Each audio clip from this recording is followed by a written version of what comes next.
मैं सबसे पहले तो अपनी ओर से और अरुणाचल के सरकार की ओर से आप सभी बैप्टिस्ट फॉलोवर्स लोगों के लिए इस बार जो स्वर्ण जयंती दिवस जो आप लोग मना रहे हैं, गोल्डन जुबली सेलिब्रेशन अपने निशी बैप्टिस्ट चर्च काउंसिल का, इसके शुभ अवसर पर आप सभी को बहुत ढेर सारा मैं बधाई देता हूँ।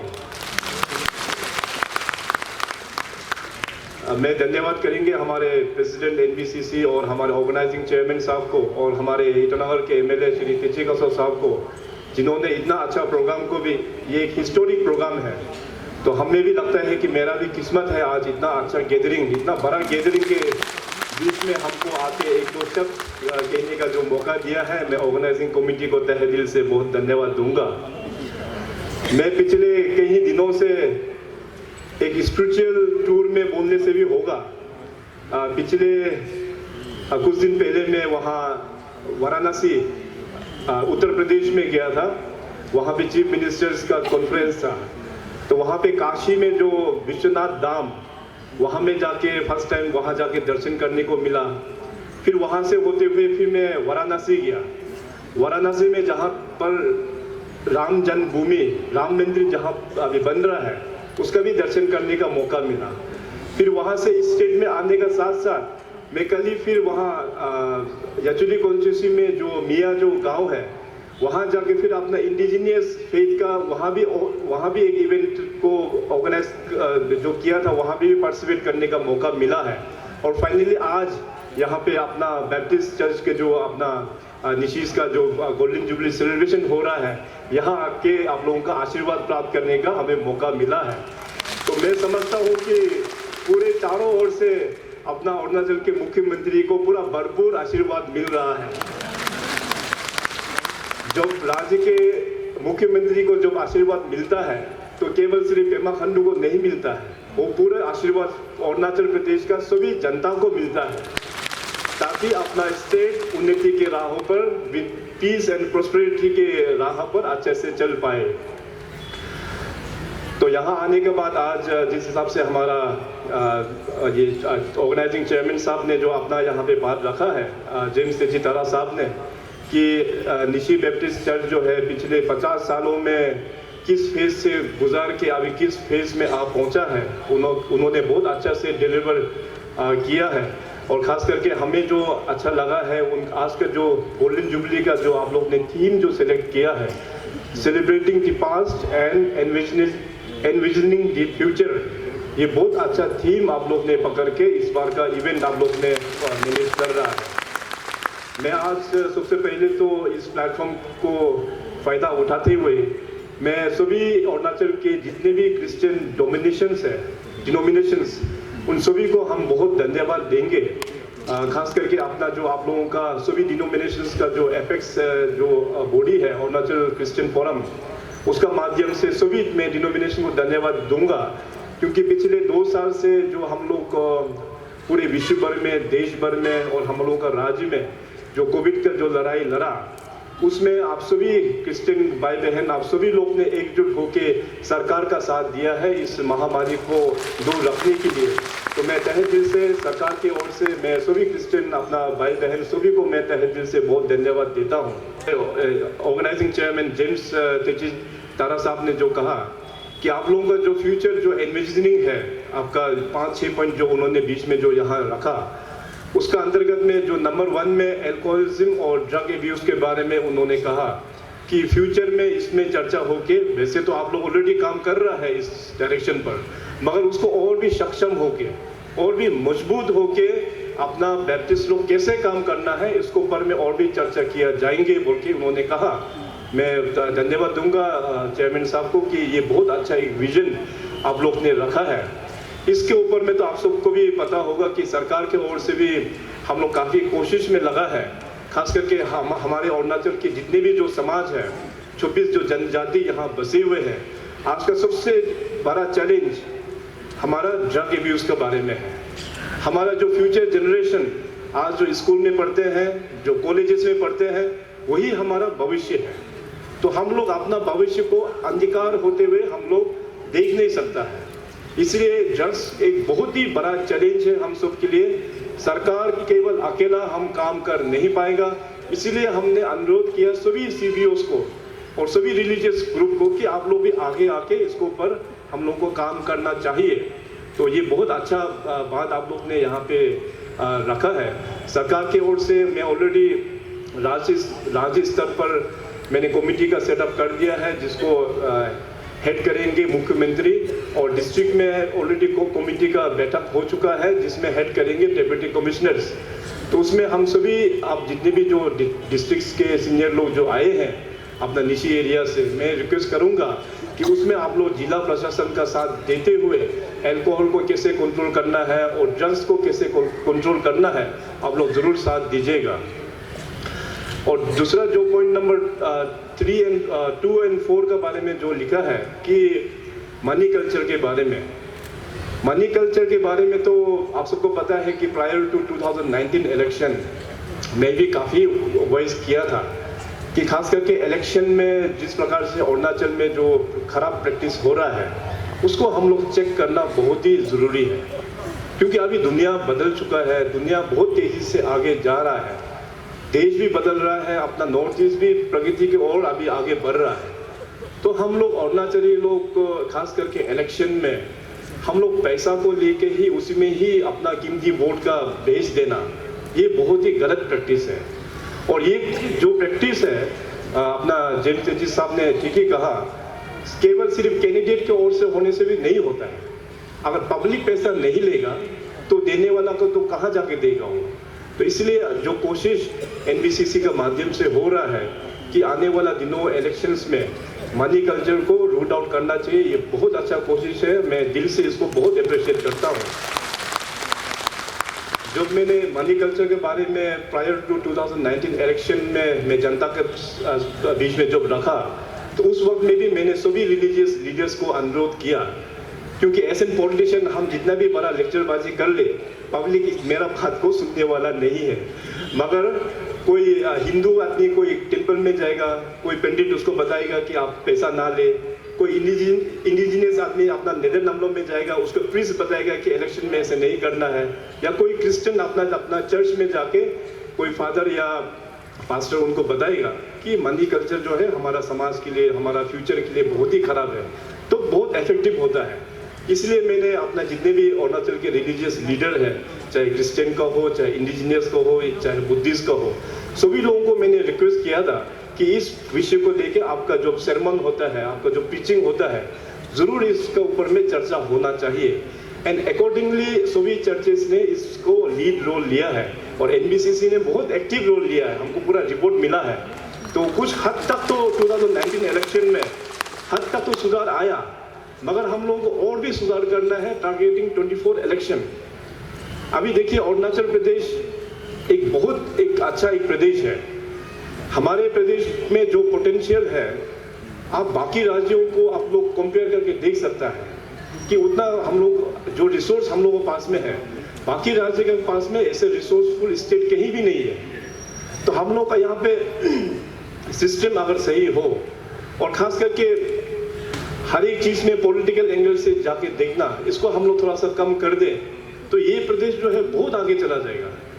नाउ 2014 का जो इलेक्शन आएगा, it should be on performance based, not on money based. अभी आज भारतीय जनता पार्टी का सरकार चल रहा है, तो 24 में आप लोग देखना कि भारतीय जनता पार्टी का सरकार कितना इफेक्टिव रहा है अरुणाचल को आगे लेके जाने के लिए। अगर आपके क्षेत्र में MLA है तो उस MLA का ये 5 इयर्स टेन्योर में क्या काम किया है, it should be performance oriented rather than money based. तो ये टारगेट लेते हुए मेरा भी शुभकामनाएं NBCC को इस मिशन मोड में आप लोग को सक्सेस मिलने के लिए मेरा आप सबसे बेस्ट विशेष में देना चाहेगा। और सबसे इम्पोर्टेंट बात है हम लोगों का अपना ट्रेडिशन और कल्चर, हम सबका अपना पहचान है। अरुणाचल में कुल मिला के हम लोग 26 ट्राइब्स है और अंदर में बहुत सारा सब ट्राइब्स है। तो हम लोग अपना अपना सबका पहचान है। जैसे आज मैं अपना निशी का पूरा ड्रेस पहना हूँ, तो ये अपना एक पहचान होता है। मगर मेरा ये मानना है कि भाषा, लैंग्वेज जो होता है वो सबसे इम्पोर्टेंट होता है। अगर आप निशी होके अपना निशी भाषा नहीं करेगा निशी भाषा करने नहीं आता है, तब जाके धीरे धीरे आपका कल्चरल इल्यूजन वहीं से शुरुआत होगा। इसलिए आपका लोकल डायलेक्ट निशी, अपना निशी जब घर में होता है, लड़का लड़की लोग जब पढ़ के आता है, छुट्टी में आता है, वेकेशन में आता है, तो अपना ट्रेडिशन से, उसे अपना लोकल डायलेक्ट से बात करना ये बहुत ज़रूरी है। मैं अक्रॉस ट्राइब में मैं देखा कि अपना भाषा का जो प्रयोग होता है वो धीरे धीरे हट रहा है। लोगों को मज़ा लगता है कि हिंदी में बात कर ले तो बहुत मज़ा लगता है, इंग्लिश में बात करें तो और भी मज़ा लगता है। उन लोगों को सीखना चाहिए भाषा, हिंदी सीखिए, इंग्लिश सीखिए, फॉरेन भाषा भी सीखिए, फ्रेंच सीखिए, स्पेनिश सीखिए, कोरियन भी सीखिए, मगर सबसे इम्पोर्टेंट होता है अपना ट्रेडिशनल भाषा। वो है अपना हर एक जनजाति का निशी है तो निशी भाषा, ये जानना बहुत ही ज़रूरी है। नहीं तो धीरे धीरे आने वाला जनरेशन लोग निशी समाज का पूरा वो लोग गायब भी हो जाएगा। तो ये चीज़ नहीं होना चाहिए। इसके लिए भी NBCC काफ़ी जोर कर रहा है और काम कर रहा है। इसके लिए भी मैं बहुत अप्रिशिएट मैं करता हूँ। तो हमारा जो मूल जो है प्रायोरिटी ये है हमारा कनेक्टिविटी, और कनेक्टिविटी में भी अपना रोड कनेक्टिविटी। आप सबको पता है कि अपना honourable prime minister Narendra Modi ji के आशीर्वाद से हमारा अरुणाचल प्रदेश में बहुत अच्छा सहयोग कम्युनिकेशन सेक्टर में हम लोगों को मिला है। आप चाहे रोड्स का बोलिए, सब जगह बहुत अच्छा से काम चल रहा है। अभी रेलवेज का बोलिए, रेलवेज का भी बहुत अच्छा से काम चल रहा है।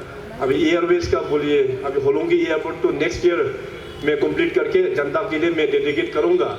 एक बार होलोंगी एयरपोर्ट हो जाने के बाद आप देखना कि हमारा कनेक्टिविटी बहुत इम्प्रूवमेंट हो जाएगा। ओवर द ईयर्स हमारे पास जो पुराना जितने भी जो एडवांस लैंडिंग ग्राउंड था, वे बैक इन 1962 में जो इंडो चाइना वार हुआ, उस वक्त में जो कच्चा जो पटरी जो बना कर रखा था उसको भी हम लोग ने पूरा परमानेंट करके बना चुका है। अभी आज हवाई जहाज पासीघाट एयरपोर्ट से उड़ रहा है, तेजू एयरपोर्ट को भी हम लोग ने कनेक्शन दे दिया। इसके अलावा हमने 2 स्पेशल एयरक्राफ्ट अरुणाचल प्रदेश के लिए हिंदुस्तान एरोनॉटिक्स लिमिटेड HAL के साथ में मिलके in collaboration with government of India civil aviation ministry, उसका साथ में करके भी 2 एयरक्राफ्ट, स्मॉल एयरक्राफ्ट 16 सीटर का हमारे पास रेडी है। सिर्फ जो एडवांस लैंडिंग ग्राउंड में अभी टर्मिनल बिल्डिंग अभी बन रहा है, वो बन जाने के बाद उसको हम लोग चला देंगे। तो एक बार यहाँ होलोंगी में एक बार एयर स्ट्रिप आ जाने के बाद में तो विद इन द डिस्ट्रिक्ट का कनेक्टिविटी भी बहुत इंप्रूवमेंट हो जाएगा। उसी प्रकार से अभी अरुणाचल प्रदेश ज्योग्राफिकली हमारा सबसे बड़ा स्टेट है, नॉर्थ ईस्ट में सबसे बड़ा स्टेट। आप सोचिए वहाँ ये भूटान बॉर्डर से लेते हुए पूरा वहाँ ईस्टर्न साइड में म्यांमार बॉर्डर तक सबसे बड़ा स्टेट है और सबसे डिफिकल्ट स्टेट भी है। तो इसमें अभी मैं जो रिमोट जगह में जाता हूँ और हमारे यहाँ पे अंतर्राष्ट्रीय सीमा जो खास करके तिब्बत चाइना के साथ में काफ़ी लंबा है, करीबन 1200 किलोमीटर्स हम लोग शेयर करते हैं। जब मैं उस पार जब मैं बॉर्डर में जाता हूँ तो वहाँ के गांव वाला के साथ में जो मिलता हूँ या वहाँ के जो आर्मी पर्सनल्स के साथ में जो मिलता हूँ तो उनका सबसे पहला रिक्वेस्ट ये होता है कि हमें मोबाइल कनेक्टिविटी आप दे दीजिए। तो मोबाइल कनेक्टिविटी सब्जेक्ट तो केंद्रीय सरकार का हो गया, तो उसको लेके मैं इस साल जनवरी में ऑनरेबल प्राइम मिनिस्टर का साथ में मेरा मीटिंग हुआ तो मैंने PM साहब को अच्छे से समझाया कि वहाँ पे अपना मोबाइल कनेक्टिविटी का बहुत ही ज़रूरत है हमारा खास करके बॉर्डर एरियाज में। तो इस गंभीरता और इसका सेंसिटिव और इसका इम्पोर्टेंस को देखते हुए ऑनरेबल प्राइम मिनिस्टर साहब ने 4G टावर्स का 980 लोकेशंस में सैंक्शन कर दिया है। इसका टेंडर भी हो चुका है। होपफुली बाय जनवरी अभी एयरटेल कंपनी को मिला है कॉन्ट्रैक्ट, तो एयरटेल कंपनी आके अभी सर्वे करके इंस्टॉलेशंस भी शुरू कर देगा। तो कनेक्टिविटी क्षेत्र में गवर्नमेंट का काफ़ी फोकस है, राज्य सरकार along with government of India. एक बार कनेक्टिविटी हम लोग को सुधार जाए तो हमारे पास तो पोटेंशियल ही पोटेंशियल है। टूरिज्म सेक्टर में देखिए, एग्रीकल्चर एंड एलाइड सेक्टर में हो, हाइड्रो पावर सेक्टर में हो, हमारे पास पूरा पोटेंशियल है।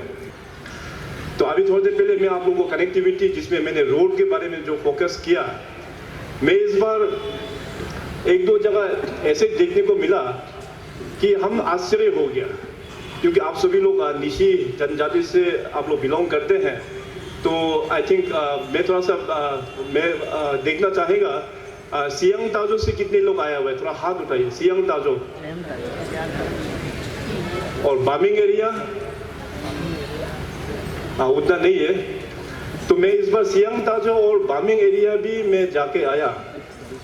तो जाने का प्रोग्राम तो हेलीकॉप्टर से बनाया था, मगर बारिश के कारण से हम हेलीकॉप्टर में जा नहीं पाया, तो इसलिए मैं ईटानगर से पूरा बाय रोड गया। मैं बहुत ऑप्टिमिस्ट हूँ, जो होता है अच्छा के लिए ही होता है, क्योंकि अगर मैं हेलीकॉप्टर से जाता तो रोड का कंडीशन हमको पता नहीं चलता। तो यहाँ से सियांग ताजो पूरा बाय रोड किया, सियांग ताजो से वापस आके पाके से फिर मैं बामिंग तरफ फिर अंदर जाके सियांग ताजो में एक रात, बामिंग में एक रात सो के वापस भी मैं बाय रोड आया।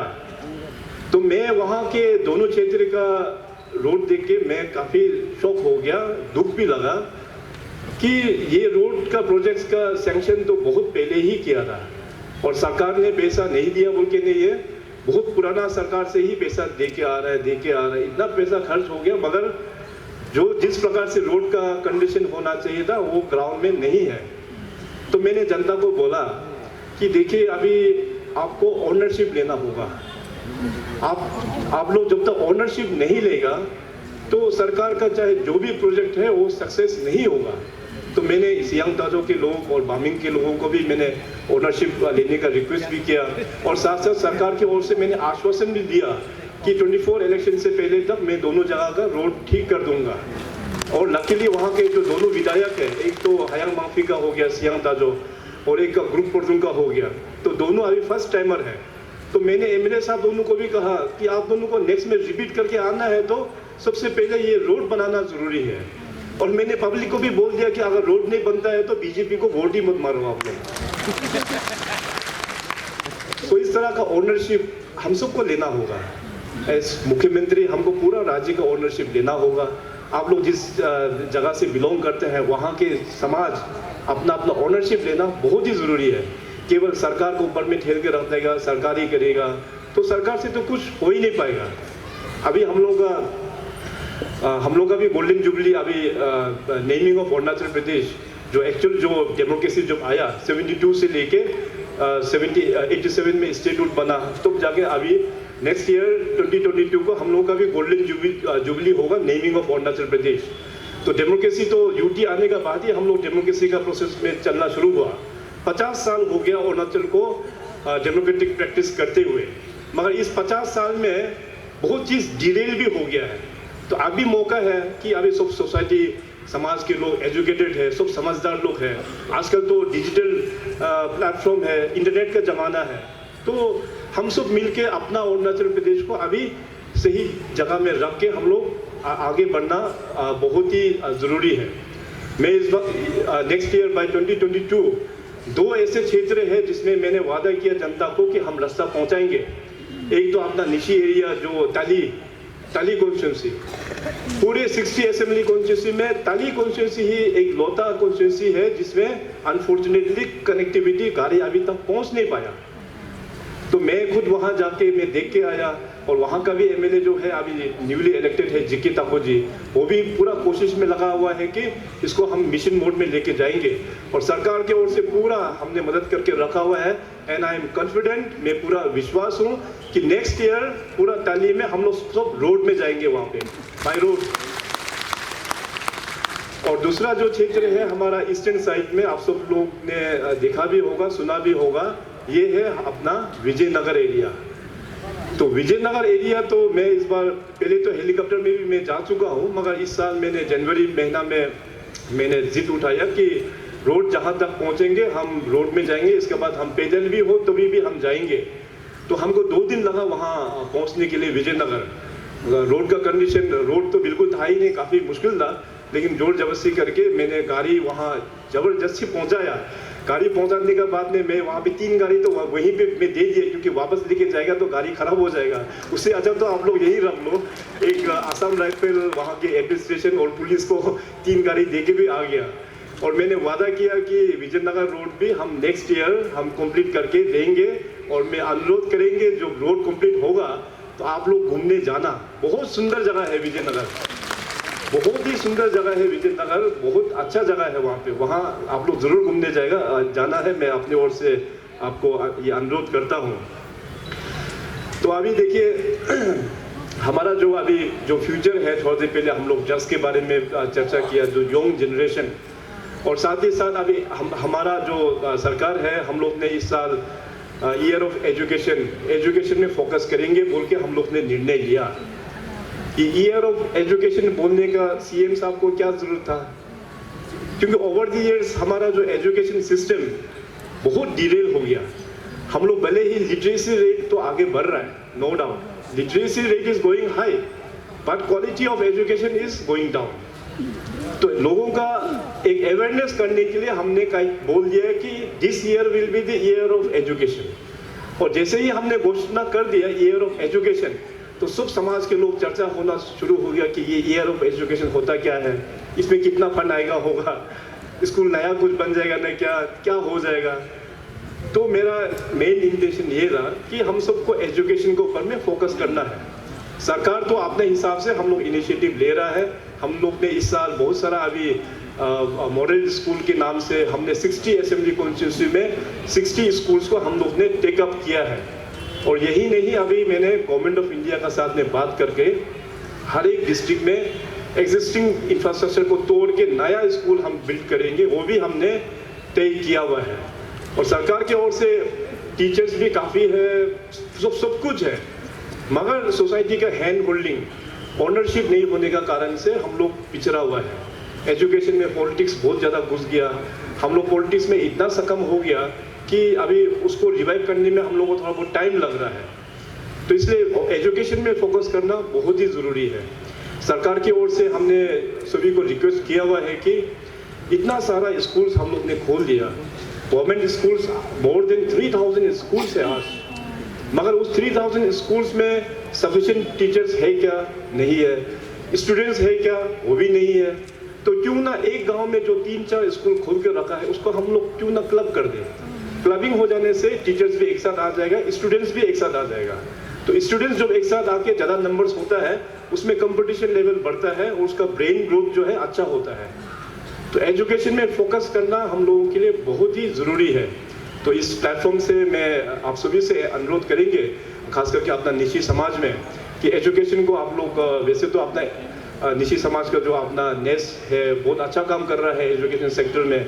लास्ट टाइम बजट में भी हम लोग ने नेस के लिए स्पेशल प्रोविजन हम लोग ने दिया था। तो एजुकेशन हम लोगों का सबसे इम्पोर्टेंट है। आप सबको पता है कि गवर्नमेंट ने जो रिफॉर्म लेके आया है, स्टाफ सिलेक्शन बोर्ड जो था, बहुत बड़ा रिफॉर्म है ये। मैं खुद इंडिविजुअली मानता हूँ बहुत बड़ा रिफॉर्म हम लोग ने लेके आया। अभी पुराना ज़माना में, पहले ज़माना में ऐसे नौकरी बहुत सारा डायरेक्ट दे देता था। मैं किसी को ब्लेम नहीं करता हूँ, कोई मुख्यमंत्री या कोई पार्टी को हम ब्लेम नहीं करता है, क्योंकि उसमें सिस्टम नहीं था। शायद हम भी मुख्यमंत्री बनने से पहले, मैं जो मिनिस्टर था, तो हमने भी कई लोगों को नौकरी ऐसे करके दे दिया, क्योंकि सिस्टम नहीं था वहाँ पर।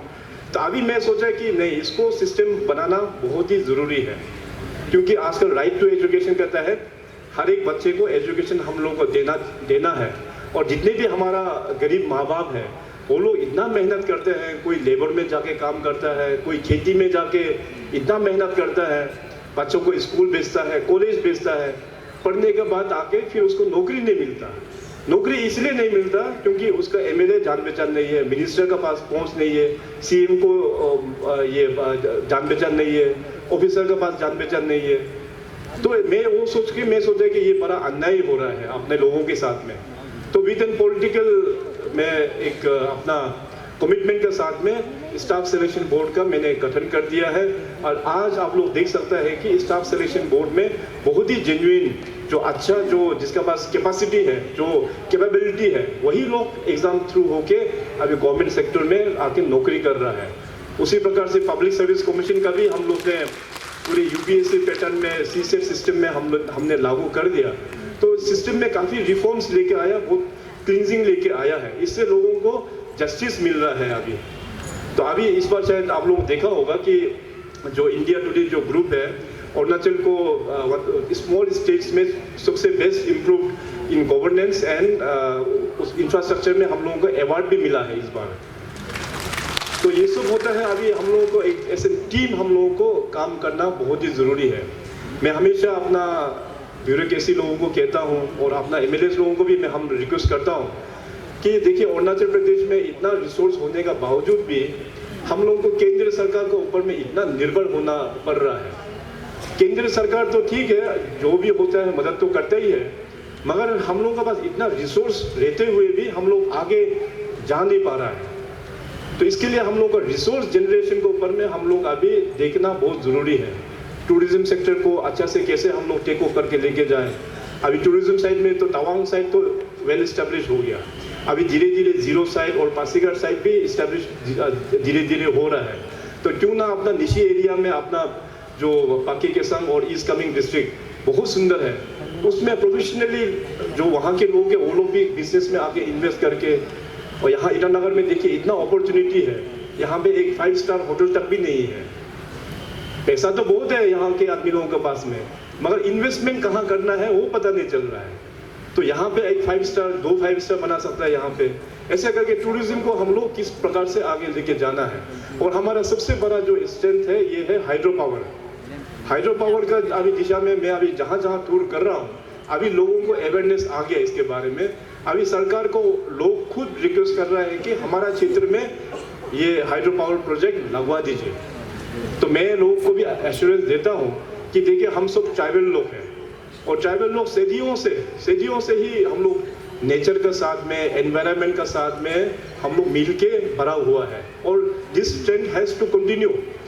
तो इसलिए मैं बोला हाइड्रो पावर लगाने से भी हम लोग अच्छा से एनवायरनमेंट असेसमेंट करके, ताकि एनवायरनमेंट को ज़्यादा नुकसान ना पहुंचे, ऐसे प्रोजेक्ट को हम लोग ज़रूर लगाएंगे। तो अभी ये एक वेलकम स्टेप है पब्लिक की ओर से। कहीं भी जाता हूँ हाइड्रो पावर को लगाने के लिए, एस्टेब्लिशमेंट करने के लिए लोगों का डिमांड है। एक बार ये हाइड्रो पावर और ये सब चीज़ लग जाने के बाद में अपना स्टेट का जो रेवेन्यू, बहुत अच्छा रेवेन्यू जनरेट हो पाएगा। हमारा जो आज जितने भी जो अनएम्प्लॉयड यूथ लोग हैं उन लोगों को भी एम्प्लॉयमेंट का एक साधन एक बन जाएगा। तो इस तरह का इनिशिएटिव मैं अपनी ओर से पूरे हम कोशिश कर रहा है कि इसको हम लेके जाने के लिए।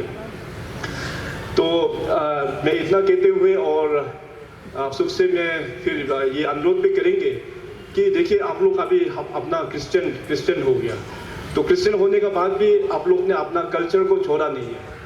ये कल्चर जो है सबसे हम अपना पहचान, जैसे शुरुआत में हमने जो कहा था कि यही अपना पहचान है, यही अपना आइडेंटिटी है। यदि आप क्रिश्चियन होके अपना कल्चर को छोड़ देगा, then how can you claim as a Nishi?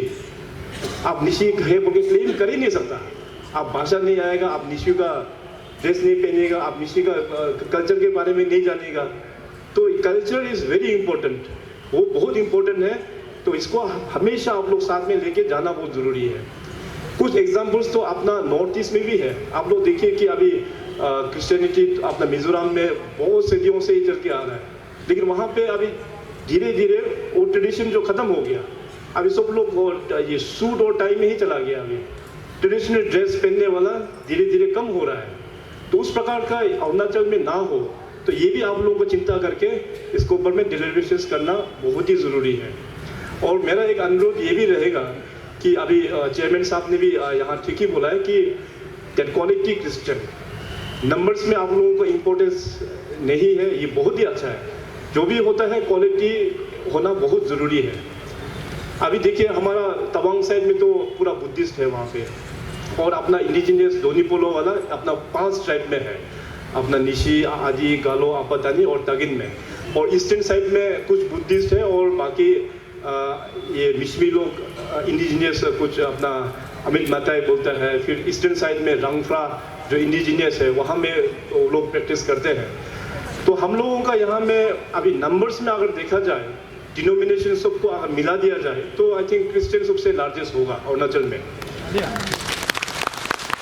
इसमें। और हम लोगों का भी ये भी देखना है कि अपना जो इंडिजिनियस लोगों को भी पॉपुलेशन में उन लोगों को भी थोड़ा सा रखना भी ज़रूरी होता है, इंडिजिनियस का भी। नहीं तो बाद में देखिए आज अरुणाचल में जो फॉरेनर्स लोग जो आते हैं, जो इतना दूर से जो ट्रेवल करके आता है यहाँ पे, वो लोग यहाँ पे डेवलपमेंट देखने तो नहीं आता। यहाँ पे 5 स्टार में बैठने का या वो आराम से मतलब डेवलपमेंट दिखाने लायक उन लोगों के लायक तो कुछ है भी नहीं अपना डेवलपमेंट। यहाँ पे आता है तो वो पुराना चीज़ों को देखने के लिए आता है यहाँ पे। तो इंडिजिनियस को भी हम लोग कैसे करके बचा के रखना है, वहाँ भी रखना चाहिए। डेफिनेटली क्रिश्चियन में जो बोला क्वालिटी वाला क्रिश्चियन जो है उसमें ही आप लोग फोकस करना चाहिए। रिलीजन हम लोग का देश पूरा सेकुलर है, कंट्री इज सेकुलर, रिलीजन चाहे आज मैं बुद्धिस्ट हूँ, कल हमको हिंदू अच्छा लगेगा, I can go to Hindu, कल अगर क्रिश्चियन पसंद होगा, I can go to Christian, no one can stop me. मगर अपना आइडेंटिटी और कल्चर को भी किस प्रकार से आगे लेके जाना है, हम भले ही कन्वर्ट हो जाए मगर अपना जो प्रैक्टिस है उसको भी हम किस प्रकार से आगे लेके जाना है, दैट्स वेरी इंपॉर्टेंट। आज मैं आप लोगों को एक फैक्ट बताता हूँ, हमारा तवांग साइड में पूरा बुद्धिस्ट है वहाँ पे, और बुद्धिज्म शायद वहाँ पे आया था वे बैक इन 8 और 9 सेंचुरी में, तवांग एरिया में 8-9 सेंचुरी को बुद्धिज्म वहाँ आया था। उससे पहले, बुद्धिज्म से पहले वहाँ का एक इंडिजिनियस एक अपना भी एक था वहाँ पे फेथ टाइप का, बोन रिलीजन कहते थे, बोन। तो बुद्धिज्म वहाँ पे आया तो बुद्धिज्म जिन्होंने लेके आए उन्होंने देखा कि यहाँ तो अपना अलग से उन लोग पूजा करता है, तो उसने क्या किया कि बुद्धिज्म का साथ में वहाँ का इंडिजिनियस वाला को भी मिला के वहाँ पे दे दिया। अक्रॉस हिमालय बेल्ट जो आज पूरा लद्दाख से लेके सिक्किम, नेपाल से लेके अरुणाचल में जो हम लोग महायाना जो बुद्धिस्ट है, there is an infusion of the old tradition and the Buddhism, उसको मिला के लोग वहाँ अपना प्रैक्टिस कर रहे हैं। तो इसके वजह से मतलब लोग मतलब कहीं दूसरा या ज़्यादा क्रिश्चियन में भी कोई नहीं गया और या ज़्यादा हिंदू में भी कोई ज़्यादा कन्वर्ट नहीं हुआ। तो इसी प्रकार से ओरिजिनल और मॉडर्न दोनों को मिला के रखा हुआ है। उसी प्रकार से आप लोग भी देखना है कि टोटली इंडिजिनियस का जो है वो भी खत्म ना हो, क्योंकि वो भी अपना एक पहचान है। क्योंकि पूर्वजों जो अपना आबोतानी का जो शुरुआत हुआ है, लिगेसी जो अपना आबोतानी ट्राइब्स का जो शुरुआत हुआ है, तो कहीं ना कहीं हल्का फुल्का लिंक तो है। तो किस प्रकार से आगे लेके जाना है, और प्रोटेक्शन भी उन लोगों को आज माइनॉरिटी होके बैठा है, थोड़ा बहुत प्रोटेक्शन भी हम लोगों को देना भी ज़रूरी है। तो विद दिस आई थिंक आप सबने बहुत पेशेंसली हमारा स्पीच को सुना है, उसके लिए बहुत बहुत धन्यवाद। और आज हमारे बीच में जो स्पेशल गेस्ट जो आए हैं, अपना reverend doctor JM Nakul Khan Pao sahab, I welcome to my beautiful state. तो इन्होंने इतना दूर चल के आया आप लोगों के बीच में। इसके बाद थोड़ी देर बाद इनका अपना ये स्क्रिप्चर रीडिंग भी होगा, तो हम भी सुनेंगे। तो जो इनिशिएटिव खास करके आप लोग यहाँ पे जो ले रहा है उसके लिए बेस्ट विशेस। और मैं अनुरोध करेंगे अपना जो रिहैब सेंटर आज जो फाउंडेशन स्टोन हमने जो ले किया है, अभी NBCC तो इतना वेल ऑर्गेनाइज एक सिस्टम है, बहुत अच्छा सिस्टम है। अगर सिस्टम परमिट करे तो मैं अपनी ओर से भी बाद में प्रेसिडेंट साहब NBCC को हम एक अपना ओर से एक पर्सनल, सरकार की ओर से नहीं लेकिन पर्सनल, ताकि जो काम अच्छा कर रहा है हमको भी बहुत अच्छा लगता है। तो ये रिहैब सेंटर और कन्वेंशन जो सेंटर बनता है, ये अगर आपका सिस्टम अलाउ करने से भी हमको भी छोटा सा कंट्रीब्यूशन देने का आप लोग मौका दीजिएगा। तो इतना कहते हुए and my greetings to you all. अभी क्रिसमस आने वाला है, तो विश यू ऑल ए मेरी क्रिसमस। और आने वाला नया साल जो 2022 का, मैं भगवान जीसस से प्रार्थना करता हूँ कि आप सभी परिवार में सुखी शांति रहे, आप सबका हेल्थ अच्छा हो और आप सब कुछ भी करें सक्सेस हो और हमेशा खुशी रहे। And be optimist. Thank you, praise the Lord, जय हिंद।